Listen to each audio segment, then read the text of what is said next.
अगर आप इस देश के जागरूक नागरिक हैं, अगर आप ये जानना चाहते हैं कि हमारे देश की जो वित्तीय सिस्टम है, जो हिसाब किताब है, जो खर्चे हैं, जो आय है, वो कैसे होते हैं, सरकार अपने पैसे का इंतजाम कैसे करती है, इतने बड़े देश को चलाने के लिए कहाँ से पैसा आता है, कहाँ पैसा जाता है, ये सारी सवालों के जवाब अगर आप जानना चाहते हैं तो आज का ये वीडियो आपके लिए मोस्ट इम्पॉर्टेंट है। आज हम डिटेल्स में जानेंगे कि आखिर इतना बड़ा देश कैसे चलाया जाता है, इसके वित्तीय प्रबंधन क्या है, कैसे सरकार इतने बड़े देश का धन का इंतजाम करती है, पैसा कहाँ से आता है, पैसा कहाँ जाता है, कितने स्रोत हैं सरकार की आय के, सोर्स ऑफ इनकम क्या है, कहाँ कहाँ सरकार पैसे खर्च करती है, ये सारा जो एक स्टेटमेंट है, इसी को हम कहते हैं बजट। तो इस बजट के कंपोनेंट में हम इन्हीं डिटेल्स को जानेंगे और ऑब्वियसली आपके एग्जाम के पॉइंट ऑफ व्यू से भी बहुत इंपॉर्टेंट है ये, और जनरल अवेयरनेस के लिए तो है ही। हम और आप सभी अपना बजट बनाते हैं, अपने घरों को मैनेज करते हैं, हम देखते हैं कि कैसे और कहाँ पैसे खर्च किया जाए, क्योंकि अर्थशास्त्र का यह मतलब ही है कि भाई कम से कम साधनों में ज़्यादा से ज़्यादा ज़रूरतें कैसे पूरी हो, और फिर एक देश में इतनी सारी आवश्यकताओं को पूरा करने के लिए आखिर सरकार इस धन का प्रबंधन कैसे करती है, और हर साल आने वाला ये बजट के लिए क्यों इतनी एक्साइटमेंट होती है, आपको, मुझे, बाजार को ये बजट कैसे और कहाँ कहाँ प्रभावित करता है। तो एक बिग अप्रोच है इस बजट का, बहुत ही डिटेल्स में इसको हम बताएंगे, इसको बहुत ही आराम से आप समझिएगा।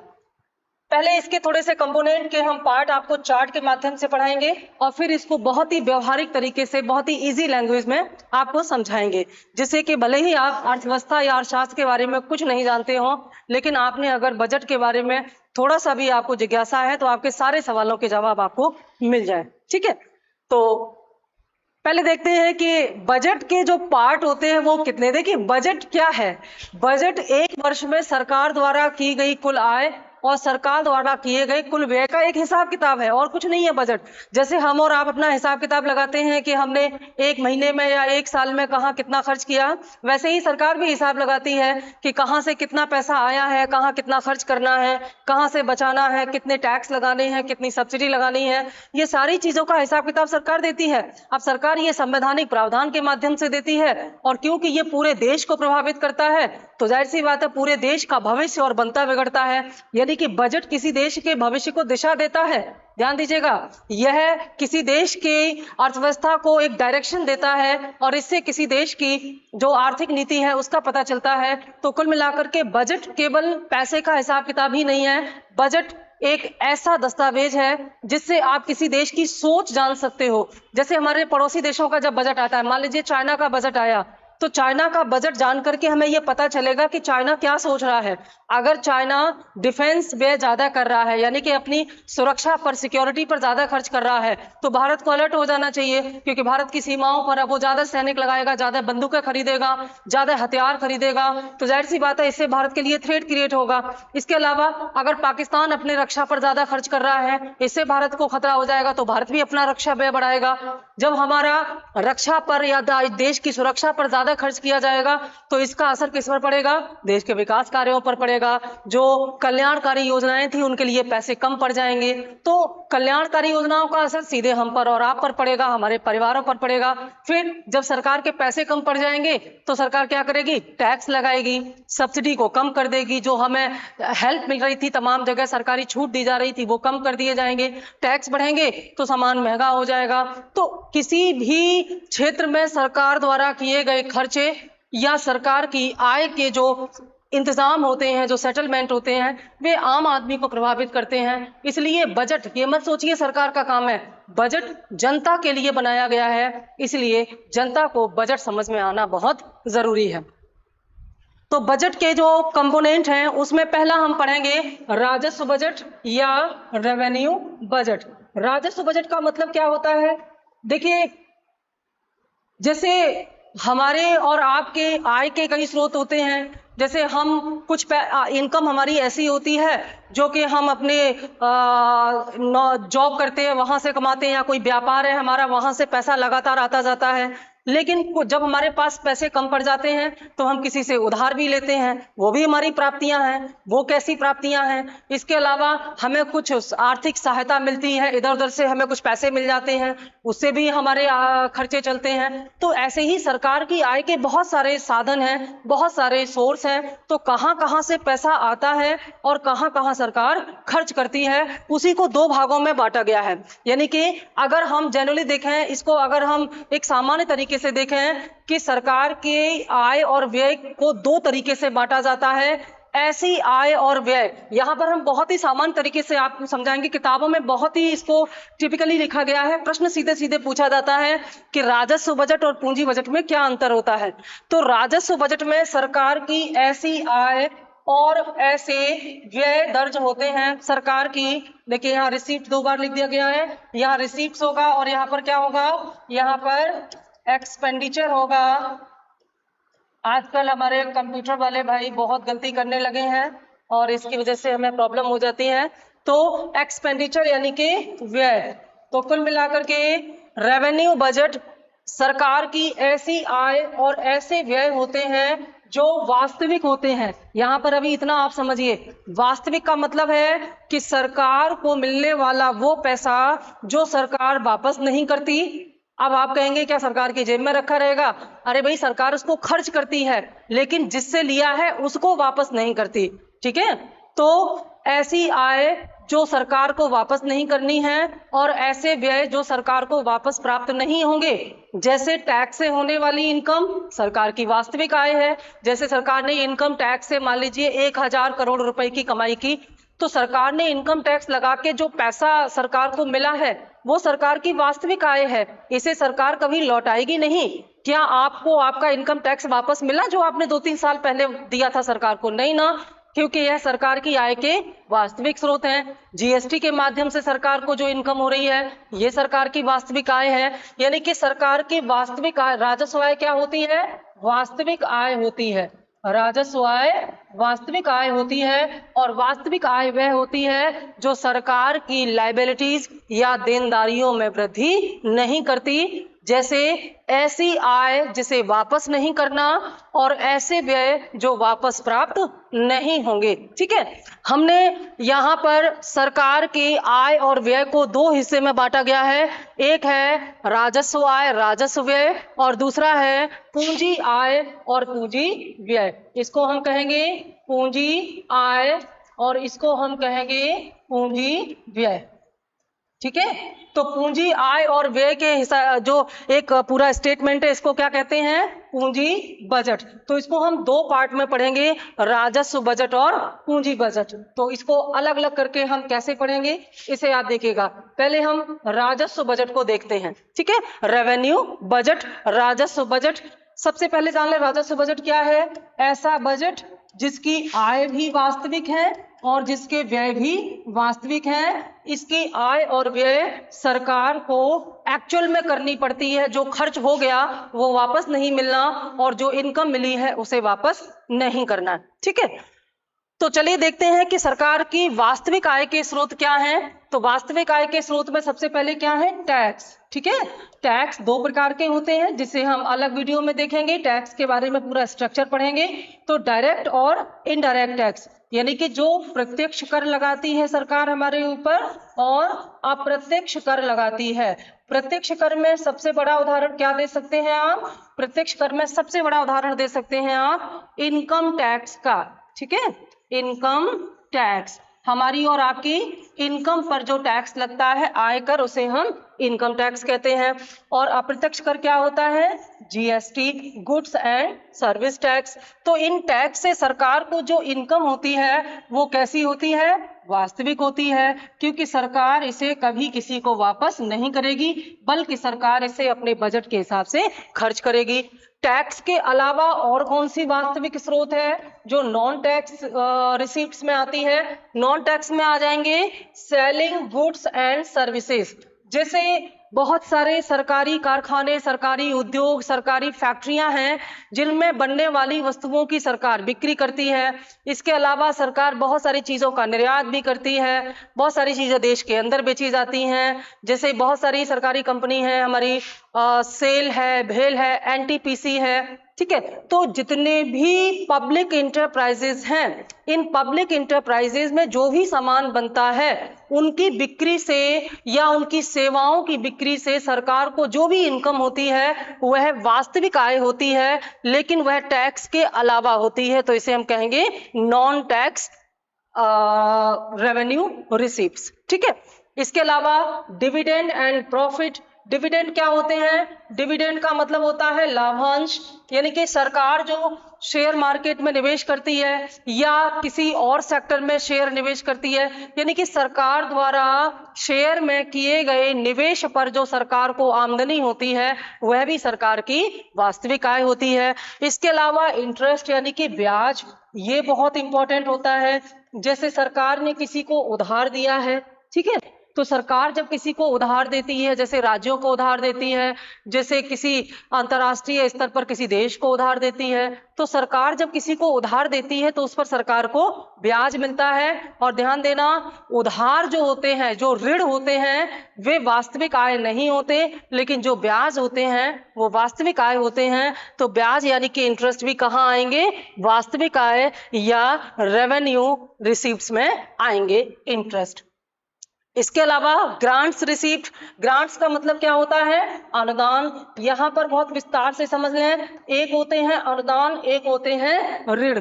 जैसे आपको किसी ने 1 लाख रुपए ऋण दिया और 50,000 रुपए अनुदान दिया, ग्रांट दिया, तो आपको कुल कितनी प्राप्तियां हुई? आपको 1.5 लाख रुपए की प्राप्तियां हुई। लेकिन इस 1.5 लाख में से जो 1 लाख रुपए आपको ऋण मिला है उसे आपको लौटाना पड़ेगा, वापस करना पड़ेगा।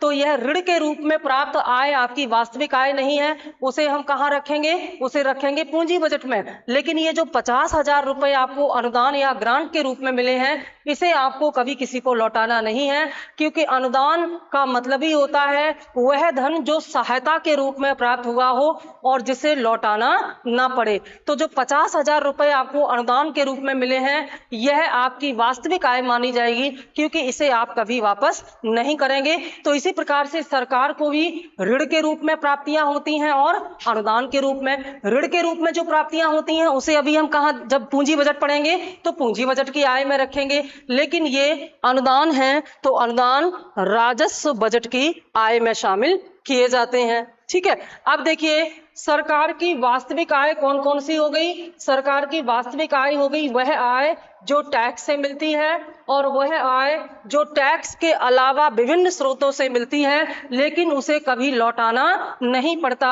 ऐसी सभी आय को सरकार की राजस्व आय या रेवेन्यू रिसीप्ट्स के अंतर्गत रखा जाता है। और इसी राजस्व आय के आधार पर सरकार अपनी विकास की योजनाएं बनाती है, क्योंकि यह वो आय है जिस पर सरकार को किसी तरह का कोई ब्याज नहीं देना, क्योंकि यह सरकार की एक्चुअल इनकम होती है, ठीक है। तो चलिए देख लेते हैं कि जैसे वास्तविक आय है वैसे ही वास्तविक व्यय भी होते होंगे, यानी कि वे कौन से ऐसे खर्चे हैं जो सरकार करती है और वापस नहीं मिलते। वास्तविक व्यय कौन कौन से होते हैं?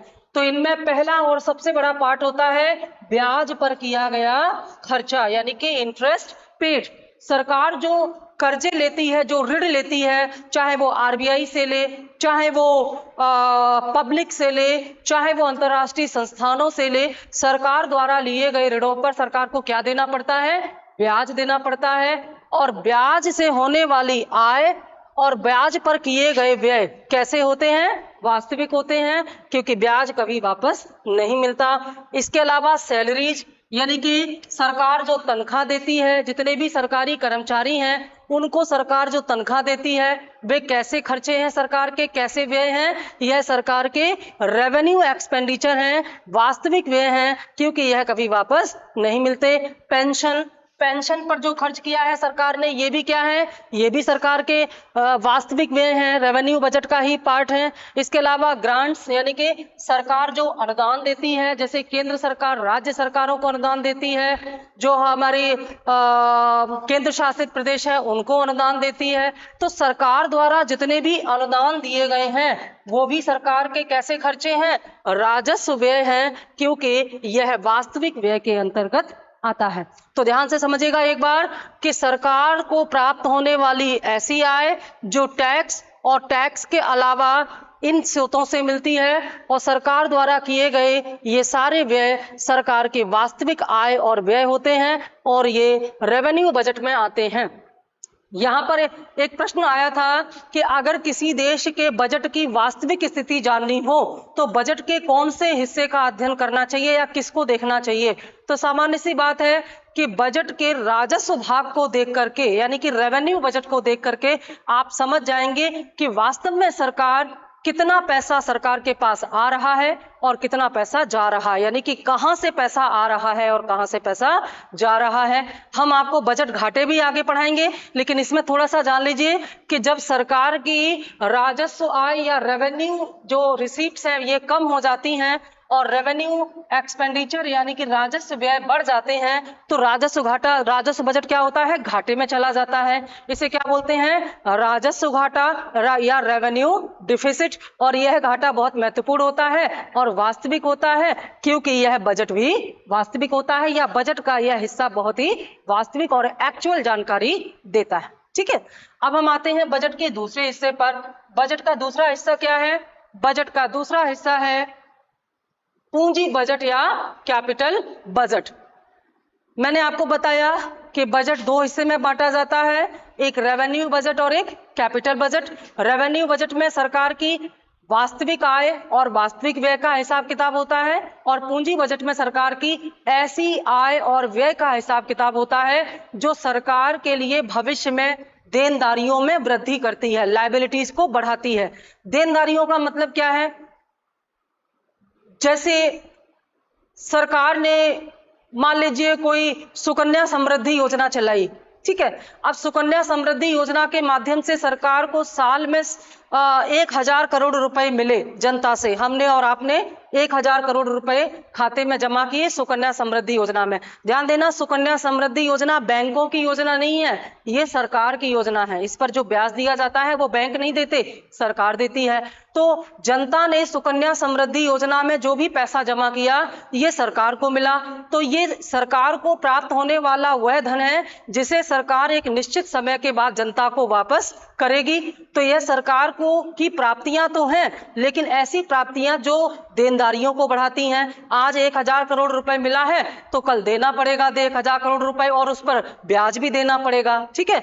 तो इसी प्रकार की और बहुत सारी सरकार के आय के स्रोत जो कि सरकार की देनदारियों को बढ़ाते हैं और सरकार के ऐसे खर्चे जो कि सरकार का ही पैसा है उसे वापस मिलता है। जैसे सरकार ने, जैसे भारत सरकार ने किसी को कर्ज दिया था या केंद्र सरकार ने राज्य को कर्ज दिया था और राज्य ने उसको वापस किया, तो ये जो वापस होने वाले पैसे हैं ये केंद्र सरकार की आय है, लेकिन ये सरकार का ही तो पैसा है जो पहले दिया था बाद में लौटा जा रहा है। तो ये सरकार की वास्तविक आय व्यय नहीं होते, बल्कि ये वह धन होता है जो पूंजी के रूप में जिसका लेन देन होता है और इससे सरकार की देनदारियां बढ़ जाती हैं, ठीक है। तो पूंजी बजट में क्या क्या होता है जरा देख लें। पूंजी बजट की जो प्राप्तियां हैं या कैपिटल रिसीप्ट जो हैं इनमें क्या क्या आते हैं, ध्यान देना।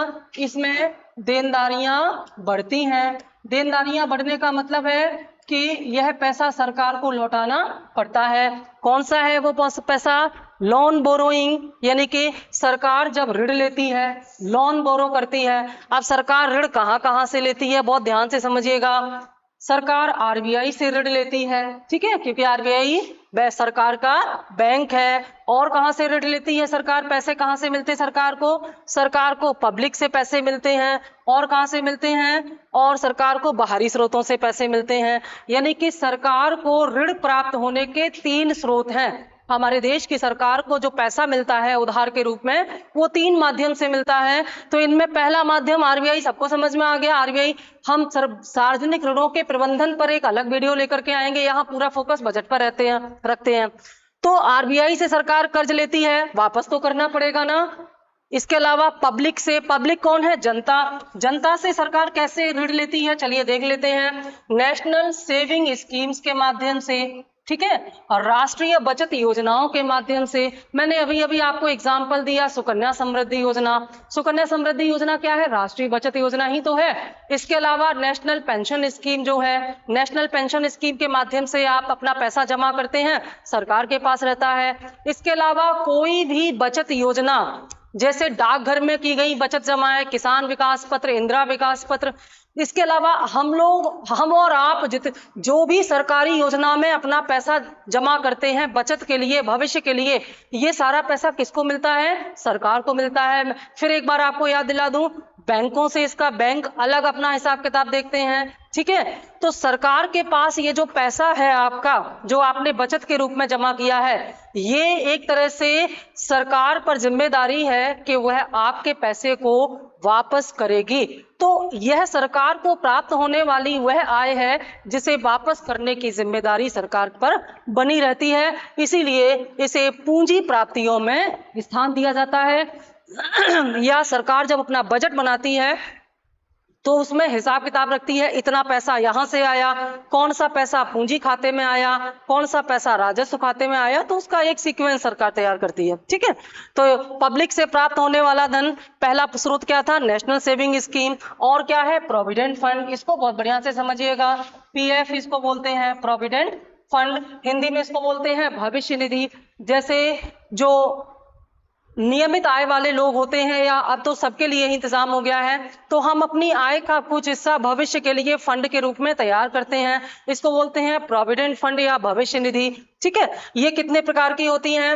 एक्चुअली ये जीपीएफ, ईपीएफ और पीपीएफ बेसिकली 3 प्रकार की होती हैं। General provident fund, employ provident fund और पब्लिक प्रोविडेंट फंड। इसको बोलते हैं सामान्य भविष्य निधि, ये क्या है? कर्मचारी भविष्य निधि, और ये क्या है? लोक भविष्य निधि। जनरल प्रोविडेंट फंड किसके लिए होता है? जो सरकारी कर्मचारी होते हैं, यानी कि किसी भी सरकारी विभाग में नौकरी करने वाले लोग हर महीने अपनी तनख्वाह से जो फंड कटवाते हैं उसको जीपीएफ कहा जाता है। आपके परिवार में अगर कोई सरकारी कर्मचारी हो तो उनसे पूछेगा वो अपने जीपीएफ में कितना पैसा कटवाते हैं, ठीक है। तो इसके और इस पर सरकार क्या करती है? ब्याज देती है, क्योंकि इससे एक तो लोगों को सेविंग मिलती है, लोगों की सेविंग तैयार होती है, दूसरे सरकार को पैसा मिलता है, तीसरे देश में पूंजी का निर्माण होता है। इस पूंजी को आगे देश के विकास में काम लाया जाएगा, लेकिन जनता का धन है, लौटाना तो पड़ेगा ही सरकार को, ठीक है। तो जीपीएफ के रूप में सरकारी कर्मचारियों का जो प्रोविडेंट फंड होता है उसको जीपीएफ कहते हैं। ईपीएफ क्या है? Employ provident fund. ये क्या होता है? निजी क्षेत्र में यानी कि प्राइवेट सेक्टर में काम करने वाले व्यक्तियों की जो फंड कटता है भविष्य के लिए, उसको ईपीएफ कहते हैं। और ध्यान दें यहाँ पर कि ऐसे संगठन जिसमें 20 से अधिक कर्मचारी काम करते हैं उनके लिए ईपीएफ की सुविधा रखना अनिवार्य कर दिया गया है कंपनी कानून में, ठीक है। कंपनी कानून आपको हम पढ़ाएंगे जब इंडस्ट्री सेक्टर पढ़ाएंगे तो ईपीएफ क्या होता है? ईपीएफ एम्प्लॉय प्रोविडेंट फंड, ये भी किसी व्यक्ति द्वारा हर महीने कटवाया गया एक फंड होता है, यानी कि इसके माध्यम से भी हम और आप क्या करते हैं? बचत करते हैं। इसके माध्यम से भी हम और आप क्या करते हैं? बचत करते हैं। पीपीएफ क्या होता है? पीपीएफ सभी के लिए होता है, ये सरकारी कर्मचारियों के लिए, ये प्राइवेट कर्मचारियों के लिए और ये सभी के लिए। इसमें आप बैंकों में अपना एक खाता खुलवाइए और आप इसमें अपना पैसे जमा करते रहिए, ठीक है। अगर आप एक साल में 1.5 लाख रुपए तक जमा करते हैं तो आपको टैक्स में छूट मिलती है और इस पर अच्छा खासा ब्याज भी मिलता है। 15 साल बाद आपका ये पैसा मैच्योर हो जाता है और पूरे ब्याज के साथ आपको प्राप्त हो जाता है। तो कुल मिलाकर के ये जो तीनों प्रोविडेंट फंड का पैसा है ये किसके पास चला जाता है? ये सरकार के पास चला जाता है। यहाँ पर एक सवाल आप लोगों के मन में आ रहा होगा कि ये तो सरकारी है, सरकारी कर्मचारियों का है, ये तो सरकार के पास जाएगा, ये भी सरकार की योजना है, ये भी सरकार के पास जाएगा, लेकिन ये प्राइवेट कर्मचारियों का जो फंड है ये कैसे सरकार के पास जाएगा? तो ध्यान दीजिएगा, चाहे आप टाटा कंपनी में नौकरी करते हो, चाहे आप रिलायंस में करते हो या किसी भी प्राइवेट कंपनी में आप नौकरी करते हो, आपका जो ईपीएफ कटता है उसका जो प्रबंधन करता है वो प्रबंधन करने वाला संगठन है ईपीएफओ। ईपीएफओ क्या है? Employee provident fund organisation. कर्मचारी भविष्य निधि संगठन। ये कर्मचारी भविष्य निधि संगठन भारत सरकार द्वारा बनाया गया एक संगठन है और इसका काम क्या है, ईपीएफ में जितना भी पैसा जमा हुआ है अलग अलग कंपनियों का, उस पर उसकी निगरानी करना, उसका संरक्षण करना और उसे संगठित करके लाभ के क्षेत्रों में लगाना। तो इसकी पूरी देखरेख और जिम्मेदारी सरकार ने किसको दे दी है, ईपीएफओ को दे दी है। तो इसीलिए तो चाहे आप किसी भी कंपनी के कर्मचारी हो, आपको जो ब्याज मिलता है अपने फंड पर वो बराबर होता है, क्योंकि इसके ब्याज का निर्धारण सरकार ही करती है। तो कुल मिलाकर के ये जो तीनों प्रोविडेंट फंड हैं, जो जनता ने अपने पैसे जमा किए हैं इन फंड में, ये क्या बोलते हैं, इसको क्या बोलते हैं, पीएफ या प्रोविडेंट फंड। और ये पैसा किसका है, जनता का। और ये किसके पास रखा रहेगा, सरकार के पास। कब तक रखा रहेगा, जब तक इसकी अवधि पूरी नहीं हो जाती। जैसे आपने 10 साल बाद पैसे निकाले अपने फंड में, किसी ने 15 साल बाद निकाले, तो 10 या 15 साल तक ये पैसा सरकार के पास रहेगा। सरकार इसे अपने प्रयोग में लाएगी और लेकिन बाद में वापस तो करना पड़ेगा। तो यह सरकार की प्राप्तियां तो हैं लेकिन वास्तविक प्राप्तियां नहीं हैं, इसलिए इनको कहां रखा गया है, पूंजी प्राप्तियों में रखा गया है, क्योंकि इससे सरकार की वापस करने की जिम्मेदारी या देनदारियां बढ़ रही हैं। ठीक है। इसके अलावा पूंजी खाते के व्यय, जैसे ये वास्तविक आय नहीं है, ऐसी आय जो अभी तो सरकार के पास है बाद में सरकार को लौटानी पड़ेगी, ऐसे ही ये सरकार द्वारा किए गए ऐसे खर्चे हैं जो बाद में किसी न किसी रूप में सरकार को प्राप्त हो जाएंगे।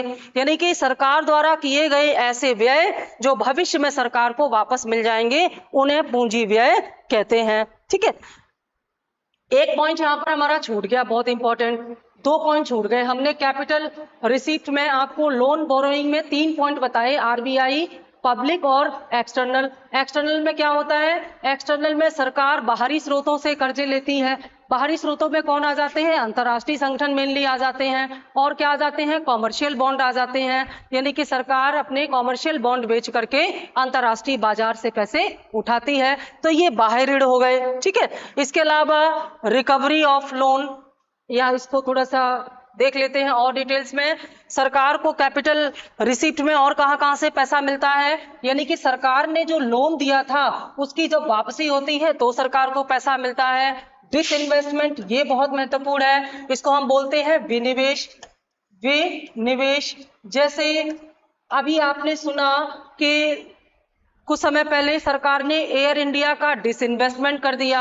एयर इंडिया क्या थी, सरकारी एयरलाइन थी, सरकार ने उसको क्या किया, बेच दिया। जब किसी सरकारी संपत्ति का कुछ हिस्सा या पूरा हिस्सा बेच दिया जाता है तो इसे क्या कहा जाता है, डिसइन्वेस्टमेंट। और डिटेल्स में समझिए, जब किसी सरकारी संस्था या कंपनी का कुछ % बेचा जाता है तो इसे डिसइन्वेस्टमेंट कहेंगे, लेकिन जब पूरा का पूरा बेच दिया जाएगा तो उसे प्राइवेटाइजेशन कहेंगे, निजीकरण कहेंगे। सरकार जब अपनी हिस्सेदारी बेचती है या पूरी की पूरी संस्था या कंपनी को बेच देती है तो इससे सरकार को क्या मिलता है, पैसा मिलता है, इनकम होती है, प्राप्तियां होती हैं। लेकिन यह वास्तविक प्राप्तियां नहीं है, क्योंकि यह सरकारी संपत्ति को बेच करके प्राप्त हुआ है। सरकार ने कोई काम, कोई व्यापार नहीं किया है, व्यापार से नहीं कमाया गया है, बल्कि सरकारी संपत्ति को बेच करके प्राप्त किया गया यह धन क्या है, डिसइन्वेस्टमेंट से प्राप्त आय है, और यह वास्तविक प्राप्तियां नहीं है, तो इसे पूंजी प्राप्तियों में ही स्थान दिया जाएगा। ठीक है। अब आते हैं हम हमारे पूंजी व्यय पर। पूंजी व्यय में सरकार क्या करती है, on the acquisition of land, building, machinery and equipment investment। ठीक है। जब सरकार किसी भूमि का अधिग्रहण करती है, जमीन खरीदती है, जैसे सरकार ने देश के विकास के लिए कोई जमीन खरीदी, जैसे मान लीजिए सरकार ने कोई ऐसी जमीन खरीदी है जहां पर कोई सरकारी योजना बननी है, या वहां पर बंदरगाह बनना है, या ब्रिज बनना है, या कोई और सरकारी बिल्डिंग बननी है, तो सरकार जब किसी जमीन को खरीदती है, बिल्डिंग बनाती है, ठीक है ना, यानी कि किसी बिल्डिंग का निर्माण करती है सरकार। जैसे अभी संसद का निर्माण किया तो संसद निर्माण पर जो धन की खर्च किया वो क्या था, पूंजी व्यय था। इसके अलावा मशीनरी सरकार जब खरीदती है, मशीनों पर जो खर्च करती है। इसके अलावा इक्विपमेंट इन्वेस्टमेंट, जो भी उपकरण सरकार खरीदती है, यानी कि सब सरकार किसी संपत्ति को खरीदती है। ध्यान देना, यहां सरकार ने डिसइन्वेस्टमेंट किया, सरकारी संपत्ति को बेचा, और उससे इनकम हुई, यहाँ सरकार किसी संपत्ति को खरीद रही है। जब सरकार द्वारा किसी संपत्ति को खरीदने पर व्यय किया जाता है तो वह पूंजीगत व्यय होते हैं, क्योंकि सरकार ने भविष्य के लिए पूंजी का निर्माण कर लिया। अब ये भविष्य में आगे और देश के विकास को बढ़ावा देंगे। तो सरकार द्वारा पूंजी के अधिग्रहण, सरकार द्वारा किसी संपत्ति के अधिग्रहण या संपत्ति के खरीदने पर किया गया खर्चा पूंजी व्यय में ही आता है। इसके अलावा इन्वेस्टमेंट, शेयर, सरकार शेयर में जो इन्वेस्ट करती है ये भी पूंजीगत व्यय है, क्योंकि आज इन्वेस्ट किया है तो कल वापस मिल जाएगा। यानी कि ये जो सारा पैसा है जो सरकार खर्च कर रही है ये सरकार को भविष्य में वापस मिल जाएगा, या तो पैसे के रूप में मिलेगा या संपत्ति या पूंजी के रूप में मिलेगा। जैसे सरकार ने जमीन खरीदी तो देश के पास संपत्ति हुई, सरकार ने बिल्डिंग बनाई तो संपत्ति हुई, सरकार ने मशीन खरीदी तो वो भी संपत्ति हुई। ठीक है, तो संपत्ति पर सरकार खर्च करती है, शेयर में निवेश करती है। Loans and advances to states and UTs, यानी कि सरकार स्टेट को, राज्य सरकारों को और केंद्र शासित प्रदेशों को जो लोन देती है, ऋण देती है और जो एडवांस देती है, ये भी किस में आ जाएंगे, ये भी पूंजी व्यय में, क्योंकि वापस मिल जाएंगे। राज्य सरकारें केंद्र सरकार का यह पैसा वापस कर देंगी। तो ये सारा खर्चा ऐसा है जो किसी न किसी रूप में सरकार को वापस मिल जाएगा। इसके अलावा लायबिलिटीज ऑफ लोन्स, यानी कि जो भी पैसा यहाँ सरकार को मिला था, आरबीआई से जो पैसा लिया था, पब्लिक से जो पैसा लिया था, बाह्य स्रोतों से जो पैसा लिया था, इसको सरकार वापस करेगी ना। आरबीआई का पैसा वापस करेगी, पब्लिक का पैसा वापस करेगी, बाहर से दूसरे देशों से या अन्य संस्थानों से, विश्व बैंक से, अंतर्राष्ट्रीय मुद्रा कोष से जो लोन लिया है उसको वापस करेगी। तो सरकार जब इनको वापस करेगी तो ये कैसे खर्चे होंगे, ये कैपिटल एक्सपेंडिचर होंगे या पूंजीगत व्यय होंगे। मतलब सीधा सा है कि सरकार द्वारा प्राप्त होने वाली, सरकार को प्राप्त होने वाली ऐसी इनकम जो कि सरकार का ही, जो कि ऐसा पैसा है जो कि वापस करना पड़ेगा, वो सरकार की पूंजी आय हो गई। और सरकार द्वारा किए गए ऐसे खर्च जो सरकार को वापस मिल जाएंगे वो पूंजी व्यय हो गए। ठीक है, इन दोनों को अब देखिए, वापस आ जाते हैं हमारे बजट पर। कितनी आसानी से आपने समझ लिया, इन दोनों को मिला दिया तो बन गया हमारा कंपोनेंट ऑफ बजट। ये है आपका रेवेन्यू बजट, राजस्व बजट, और ये है आपका कैपिटल बजट या पूंजी बजट। ऐसे देखने में बहुत टिपिकल लग रहा है, अलग अलग पढ़ा तो कितना आसान हो गया। ठीक है, पीसीएस मेंस में यहाँ से सीधे सीधे प्रश्न आया हुआ है, क्या अंतर है इन दोनों में, तो रटने की तो जरूरत ही नहीं है। बहुत आसानी से इसको समझिए, कॉन्सेप्ट क्लियर कीजिए और इसको अपने आप से जोड़िए। मैंने हमेशा कहा है इकोनॉमी को खुद पर अप्लाई कीजिए, बहुत अच्छे से समझ में आएगी। तो कंपोनेंट्स ऑफ बजट में दोनों को एक साथ मिला दिया गया, रेवेन्यू बजट और डिफिसिट बजट। यहाँ रेवेन्यू बजट सरकार की ऐसी आय जो वास्तविक है और ऐसे व्यय जो वास्तविक है। कैपिटल बजट क्या है, सरकार की ऐसी आय जो वास्तविक नहीं है, यानी कि इन्हें वापस करना पड़ता है, और सरकार के ऐसे व्यय जो सरकार को वापस मिल जाएंगे या सरकार का ही पैसा है जो उसे वापस मिल रहा है, उसे पूंजी बजट कहते हैं। इन दोनों को मिला दो तो हमारा बजट बन जाता है। अब देखिए, इसको हम अपने ऊपर, आपके ऊपर अप्लाई करके आपको बताते हैं। कैसे बताते हैं, इसको आप घर जाके रिवाइज कीजिएगा। जैसे मान लीजिए आपने एक साल में 10 लाख रुपए आपके पास आए। ठीक है, अब 10 लाख रुपए आपके पास आए और आपने 12 लाख रुपए खर्च किए, यानी कि एक साल में आपकी कुल आमदनी 10 लाख रुपए थी। इसको हम एक पेज पर आपको समझा दें तो आप बहुत बढ़िया से इसको समझ जाएंगे। एक पेज के माध्यम से समझा दें कि अगर आपकी सालाना आमदनी 10 लाख रुपए है, ठीक है, ये आपकी कुल आय हो गई, कुल आय है। और आपके इसी वर्ष में होने वाले जो कुल व्यय है, कुल का मतलब है चाहे वे राजस्व हो या पूंजी हो, 12 लाख रुपए आपने खर्च किए। ठीक है, एक साल में ये आपकी आय और व्यय थे। तो आप यह बताओगे ना कि इनमें से कौन सा पैसा कहाँ से आया था। आप बताओगे कि इस 10 लाख में से 5 लाख रुपए आपके जो हैं ये आपने खुद कमाए, यानी कि ये आपकी वास्तविक आय है, इसे आपको किसी लौटाना नहीं पड़ेगा। लेकिन इसमें से जो 5 लाख रुपए हैं इसे आपको वापस करना पड़ेगा। यह आपकी देनदारियों को बढ़ा रहा है।